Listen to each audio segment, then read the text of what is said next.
this episode up with Rockets fans. So James's favorite part, the Rockets roundup.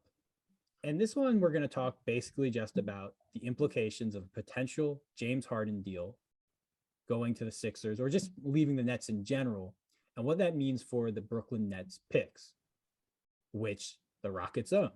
So I'm going to kick this one off with a very, very basic premise. If James Harden gets traded for Ben Simmons, Rockets fans should be real sad. Do you agree, James? I do. Yeah. I think there's a pretty widespread. I mean, that opinion is also out there, but the wider consensus would be that we want this to happen. And I disagree. I think it's bad. I think you said it helps. Like, it doesn't help the Nets in terms of their short-term outlook, which really should be more important to the Nets, but it does improve their long-term outlook, which is more important to the Rockets. Like, the whole gamble here was basically that they'd be horrible in one of 24, 25, 26, or 27, right? Like that was what needed to happen, was like in one of those seasons, everything needed to fall apart and they need to be horrible. And the odds of that decreased dramatically with Ben Simmons because he's 25. It's pretty simple, you know? Yeah. I will say, maybe there's a sliver of hope that Kyrie Irving doesn't like playing with Simmons because Simmons is ball dominant, and then Kyrie wants out, and then Durant, you know, he kind of signed up to play with Kyrie, so maybe he wants out, and maybe there's a season or two where they have to rebuild around Simmons, and they're horrible for that reason. Like, there's so many unpredictable variables in any equation like this, you know. So I don't think it like fucks the value of the picks. It's still control of a team's draft through to 2027, but I don't like what it does for the value of the picks at all. No. Yeah. So the thinking behind the James Harden trade for the Rockets was, we are betting against aging curves. We know how players age, and we know how expensive these players are going to be, and we know how much money you're going to have to pay them to keep them at certain ages. And we're just basically betting against that causing this team to be not very good down the line. And that is a good bet. The thing is with Simmons is that he is not in that aging curve. He is before it. And so, and I said this and you just said it as well. It's like, if the Nets trade James Harden for Ben Simmons, the Rockets and the Nets lose. Like, that's the reality of the situation, is that the Nets probably aren't quite as good right now, which is what they want to be, as good as possible right now, because that's everything they've done is to maximize last season, this season, and probably next season to try to win a championship. Makes them not quite as good, but it does mean that they have a really good player who is young and will still be in presumably their prime, who will be on the team, and he will ease the aging curve of a guy like Kevin Durant or Kyrie Irving. I do agree that, like, we don't know the future. That's 100%. This trade hasn't even happened. This trade may never happen, right?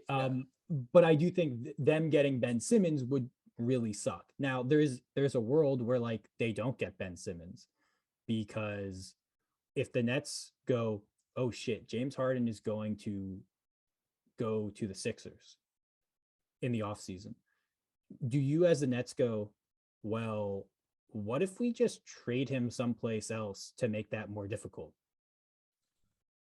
Yeah, I mean, get something else back. Like that would be the only thing I would think. And then maybe you get a guy who's like closer in age to like KD, but like, once again, like, I don't know, like, this is not going to happen. But like, what if like LeBron's just like, oh shit, Harden for me, let's go win a championship, Durant.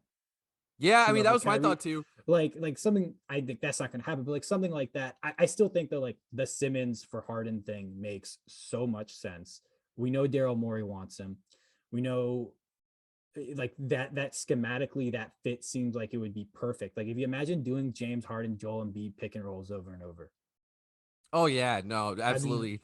I mean, like, they're the best. I mean, those games, like, talk about watchability. Those games would be the most unwatchable fucking games in the history of basketball. Both those guys get so many fucking free throws. It would just be, they'd average like 45 free throws a night. It would be the worst. It would be the worst thing ever. But it would be at times, obviously you're kind of joking, but it would be at times beautiful as well, right? Like, they should have a really, they're really perfect matching skill set.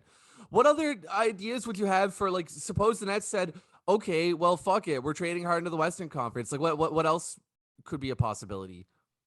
That's a good question, right? Like, and I think that's why the Simmons thing keeps coming back, is like it makes the most sense on a lot of levels. I mean, sorry, we saw Harden on the trade block all of 2 years ago, so we already kind of know what possibilities emerged at that time, right? And Yeah. assuming they don't want to move him to Miami or Boston because it's the same thing, it's the Eastern Conference. Is there anyone even in the West? I mean, like the Utah Jazz, like Yeah, but I mean, exactly. It's like, who would you get that would like really upgrade your situation? I mean, like maybe Mitchell, but I have a feeling that Harden's not going to play in Utah, right? Like he's gone at the end of the year, so they wouldn't Yeah, do it. they're not gonna. He's not gonna go to Memphis because Memphis has built a really good young core, and they're just like cool house money. We're ahead of schedule / we're having a Yeah, good season. no, they're not going to do it. I mean, the Mavericks, would they do something crazy? Do they That like? would be crazy. I mean, it would be crazy, but at the same time, it's like, look, like people are like, oh, how could Luca and James Harden play together? I'm like, I don't know. Like they're both really fucking good at basketball. Like they might be able to figure it out. Oh, I think And so. Harden likes Texas. He likes Texas. He does, but what do they have like Porzingis? Like they don't even really have a lot of draft capital, right? So I mean, they have draft capital, but if it once again, it's like if Harden's basically saying, I'm not gonna come back, and the best you can do is a sign and trade where I get to pick my team, like where that means you don't get to pick your assets, right?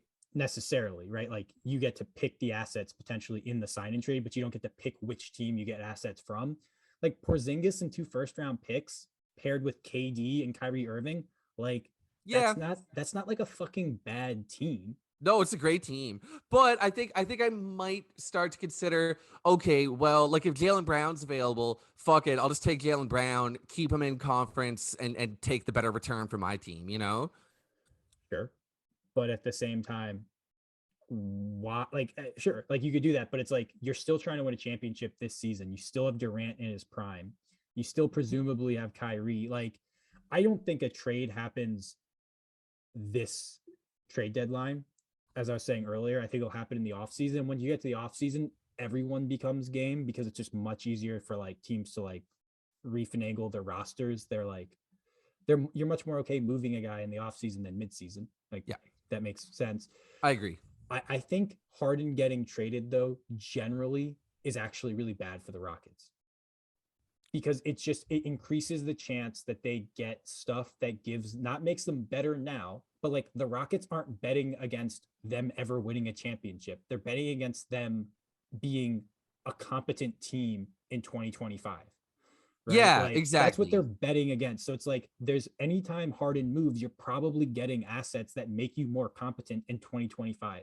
Almost And that, definitely. Yeah. yeah, and like that to me is the thing that sucks. Like if you're a Rockets fan, you want James Harden as bad as possible to sign the biggest, longest extension that he can with the Nets, and you just hope that like that ends up being bad the last 2 or 3 seasons.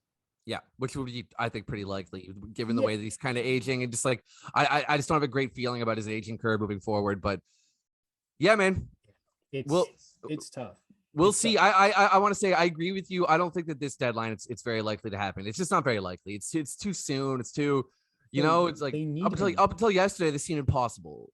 Yeah, and they also the fucking Nets need James Harden. Like, Yeah, regardless of like what he's gonna do, they still could win a championship with half of Kyrie Irving's services, a healthy Kevin Durant and James Harden, even if he's not peak James Harden, because it's realistically peak James Harden was like the best player in the league, right? Like, the only way that it could happen is if Harden has already like unequivocally told their front office, I won't be staying here. I don't like it here. I'm done. or Then I trade guess me that their now. hand would be forced. Even then, I still think it would have to be trade me now. I'm going to fuck up the season if you don't trade me before the deadline. Like, Yeah, because at the end of the day, it's like you say, hey, we're gonna run the risk of losing you to maybe win a championship this season. And maybe we like make a really deep playoff run and you do really well and we can offer you the most money. And you go, why, like, sure, like I don't care. And Kyrie will be back because the mandate will be changed and like you won't have to deal with this bullshit. Because I think probably at the end of the day, that's what's pissing Harden off the most yeah, is the Kyrie situation basically is like, oh, like me and KD are like having to run ourselves into the ground, and like you're the young guy who's supposed to be like helping ease our burden, and I don't like that, which is a completely reasonable thing to not be happy about because for all we know, James Harden didn't want to get vaccinated, but he did it for the good of his team. Yeah. That's it, Okay. man. We're done. Yes, we're done. We did it. This was episode We 9 did of it. Above the Break.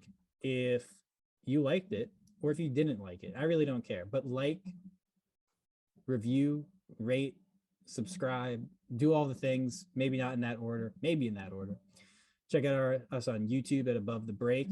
As always, this is Nevin Brown. I'm joined by James Piercy, and I would like to quickly plug, if I could, no. the dreamshake.com, which is a website that I write for now that I'm very happy about. It's represents a step forward in my amateur basketball writing career, and I get to write about my team again.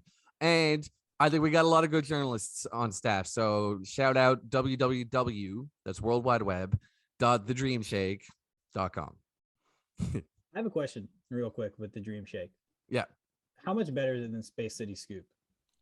I don't know. I mean,